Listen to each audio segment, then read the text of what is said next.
اللہ کی بارگاہ میں پوچھا جائے گا، حاجی صاحب رات میں آپ تہجد پڑھتے تھے، اللہ کی بارگاہ میں رویا کرتے تھے، صبح فجر کی نماز میں مسجد میں سب سے پہلے جاتے تھے، جوان بیٹا رات میں 2 بجے گھر میں آ کر کے پڑا رہتا تھا، کبھی آپ نے فجر میں بیٹے کو اٹھایا؟ ماں بیچاری دوپٹہ اٹھا کر کے رات بھر دعا کرتی تھی، جوان بیٹی رات میں 2 بجے تک کسی سے موبائل پر باتیں کرتی تھی، ماں سے پوچھا جائے گا تو اندھی کیوں بن گئی، تو نے بیٹی کو منع کیوں نہیں کیا، تو نے بیٹی کو غلط چیزوں سے کیوں نہیں روکا؟ یہ بچے، یہ بچیاں امانت ہے میرے پیارے۔ اور آج تو جب سے موبائل نکلا ہے، اب بچوں کو ہم کہاں پال رہے ہیں، اب تو موبائل پال رہا ہے۔ کتنی عورتیں، بچہ کھانا نہیں کھا رہا ہے، جلدی سے موبائل اس کو ٹکا دیا، اب بچہ جو ہے لکڑی کی کاٹھی والا ویڈیو دیکھ رہا ہے تب وہ کھانا کھا رہا ہے۔ بچوں کو ہم نے اتنا موبائل کا عادی بنا دیا ہے کہ بچہ شرارت کر رہا، ہم نے جھٹ سے موبائل تھما دیا ہے، اس کے بعد ہم کہتے ہیں مولوی صاحب بچے تو موبائل کے پیچھے پڑے ہیں، موبائل کے پیچھے پڑے نہیں، آپ نے پڑھایا ہے ان کو۔ امانت ہے میرے پیارے بھائیو، یہ بچے امانت ہے۔ اور عربی کا کوئی شاعر بڑی پیاری بات کہتا ہے، لیس الیتیم من انتہا ابواہ من حم الحیات وخلفاہ ذلیلا، یتیم وہ نہیں ہے جس کے ماں باپ دنیا سے چلے جائیں، جس کے ماتا پتا دنیا سے انتقال کر جائیں، ان الیتیم هو الذی تلقى له امن تخلت او ابا مشغولا، ارے یتیم تو وہ ہے جس کی ماں کے پاس اس کے لیے ٹائم نہ ہو، جس کے باپ کے پاس اس کے لیے ٹائم نہ ہو۔ تو بچے امانت ہے میرے بھائی، اس امانت میں خیانت مت کرو۔ اور 7ویں چیز وعہدہم راعون، کامیاب لوگ اپنے پرومس کو پورا کرتے ہیں، اپنے زبان کے پکے ہوتے ہیں، اپنے وعدے کو پورا کرتے ہیں، اپنے وعدے سے مکرتے نہیں ہیں، وہ کسی سے اگر وعدہ کر لیتے ہیں تو وعدے کو نبھاتے ہیں۔ آج بزنس کر لو، سب سے بے ایمان مسلمان آپ کو مارکیٹ میں ملے گا، غیر مسلم ہم سے اچھے ہیں بزنس کے معاملے میں، آپ تجربہ کر کے دیکھ لو میرے بھائیو۔ ہم اور آپ اس قدر اپنے دین سے دور ہو چکے ہیں، ہمارے وعدے کا کوئی مطلب نہیں، ہماری زبان کا کوئی مطلب نہیں۔ اسی لیے اللہ کے نبی فرماتے ہیں اربع من کن فیہ کان منافقا خالصا، 4 چیزیں جس کے اندر پیدا ہو جائیں وہ پکا منافق ہے۔ 4 چیزیں پکے منافق کی پہچان ہے۔ اذا حدث کذب، جب بات کرے تو جھوٹ بولے، واذا وعد اخلف، جب وعدہ کرے تو وعدہ خلافی کرے، واذا تمن خان، جب امانت رکھی جائے تو خیانت کرے، واذا خاصم فجر، اور جب جھگڑا کرے لڑائی کرے تو گالی گلوچ پر اتر جائے۔ 4 چیزیں پہچان ہے کس کی؟ پکے منافق کی۔ اب آپ غور کر لیں، اگر یہ 4 چیزیں ہمارے اندر ہیں تو پھر ہم مومن ہیں کہ منافق ہیں؟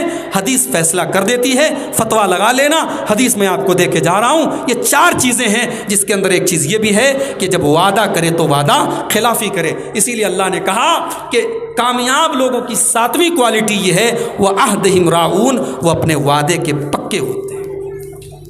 اب آخری چیز نمبر 8 والذین هم علی صلواتہم یحافظون، کامیاب لوگوں کی 8ویں خوبی یہ ہے وہ اپنی نمازوں کی حفاظت کرتے ہیں۔ اللہ اکبر، حفاظت کا مطلب سمجھتے ہو؟ بھائی ایک موبائل ہے 500,000 روپے کا، اور ایک موبائل ہے ایپل کا آئی فون لاکھ روپے کا، 1.25 لاکھ روپے کا۔ اب 1.25 لاکھ روپے کے موبائل کو آپ کتنا سنبھال کر کے رکھیں گے؟ نماز آپ کے آئی فون سے بھی زیادہ قیمتی چیز ہے، نماز کی حفاظت کرو میرے بھائی۔ عصر کی نماز کا ٹائم ہے، اللہ کے نبی اپنے صحابہ کے ساتھ سفر پہ گئے ہوئے ہیں، دشمنوں کو پتا چلا کہ اللہ کے نبی اور آپ کے صحابہ آئے ہوئے اور عصر کی نماز کا ٹائم ہے۔ بخاری کے الفاظ ہیں، دشمنوں نے میٹنگ کی اور آپس میں مشورہ کیا کہ یہ وہ نماز کا ٹائم ہے جس نماز کو مسلمان اپنی جان سے زیادہ پیارا مانتے ہیں اور جس ٹائم کی نماز کو وہ کبھی نہیں چھوڑتے ہیں، کہ بڑا اچھا موقع ہے، چلو حملہ کر دیتے ہیں۔ دشمنوں نے پلاننگ بنائی، اللہ نے اپنے نبی کو خبر کر دی۔ اللہ کے نبی نے صحابہ سے کہا آدھے صحابہ ہتھیار لے کر کے کھڑے رہیں گے اور آدھے صحابہ نماز پڑھیں گے۔ نماز تب بھی معاف نہیں ہوئی، کہا کہ آدھے ہتھیار لے کر کے کھڑے رہیں گے، آدھے نماز پڑھیں گے، اور جب یہ آدھے پڑھ لیں گے تو پھر وہ باقی آدھے نماز پڑھیں گے اور یہ ہتھیار لے کر کے کھڑے رہیں گے۔ یعنی نماز کا ایک نیا طریقہ جنگ کے حالات میں بیان کیا گیا، مگر نماز معاف نہیں کی گئی۔ اور مجھے وہ فتویٰ یاد آتا ہے شیخ عبدالعزیز بن باز کا۔ شیخ عبدالعزیز بن باز سے پوچھا گیا کہ ایک آدمی دشمن کی قید میں ہے اور کھمبے سے اس کے دونوں ہاتھ باندھ دیے گئے ہیں، نہ وضو کر سکتا ہے، نہ تیمم کر سکتا ہے، نہ نماز کی نیت باندھ سکتا ہے، نہ رکوع کر سکتا ہے، نہ سجدہ کر سکتا ہے۔ شیخ صاحب وہ نماز کیسے پڑھے گا؟ کیا وہ نماز کو چھوڑ دے گا؟ اور جتنے دن تک وہ دشمن کی قید میں ہے اتنے دن تک کی نمازوں کو وہ چھوڑ دے گا؟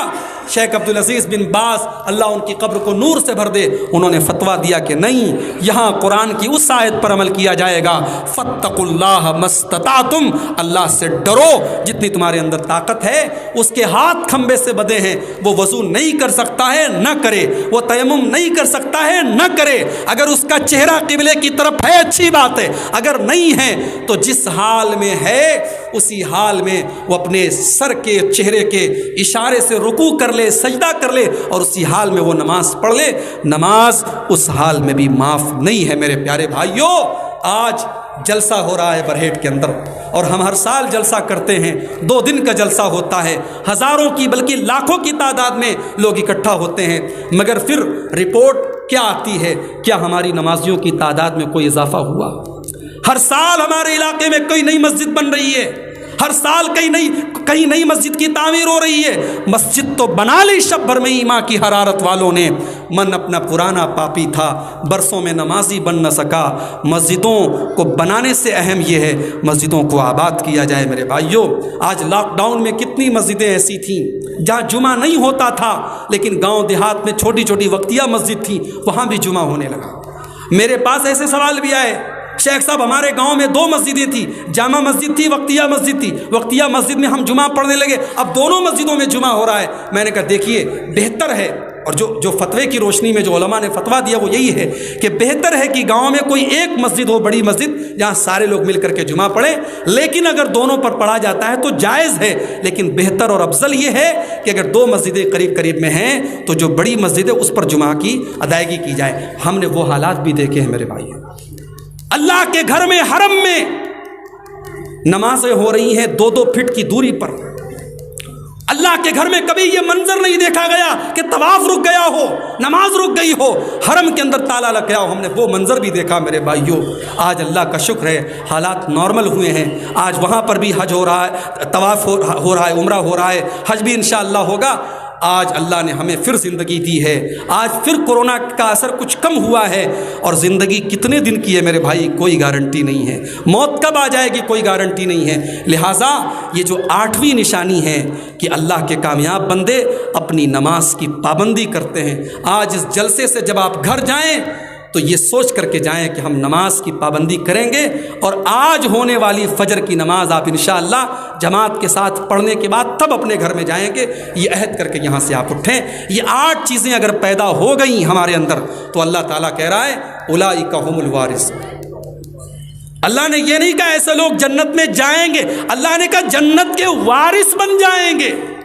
وارث کس کو کہتے ہیں؟ باپ کے انتقال کے بعد بیٹا وارث ہے، بیٹے کو دنیا کی کوئی طاقت باپ کی وراثت سے محروم نہیں کر سکتی۔ اگر یہ 8 چیزیں آپ کے اندر پیدا ہو گئیں، اللہ گارنٹی دے رہا ہے کہ تم جنت کے وارث بن جاؤ گے۔ اور جنت بھی کون سی جنت؟ الذین یرثون الفردوس، جنت کا جو سب سے اعلیٰ درجہ ہے جنت الفردوس، وہ درجہ آپ کو انشاءاللہ ملے گا۔ یہ 8 چیزیں میں نے آپ کے سامنے بیان کی ہیں۔ اللہ سے دعا کرتا ہوں رب العالمین ہمیں ان 8 چیزوں کو اپنے اندر پیدا کرنے کی توفیق عطا فرمائے۔ اللہ تعالی ہمیں بھی اپنے کامیاب بندوں میں شامل فرما دے۔ رب العالمین ہمیں نماز کا پابند بنا دے۔ رب العالمین ہماری نمازوں میں خشوع اور خضوع پیدا فرمائے۔ رب العالمین ہمیں حرام چیزوں سے، لغو چیزوں سے دور رکھے۔ رب العالمین ہمیں اپنی شرمگاہوں کی حفاظت کی توفیق دے، اپنی امانت اور اپنے وعدے کا پاس کرنے کی توفیق دے۔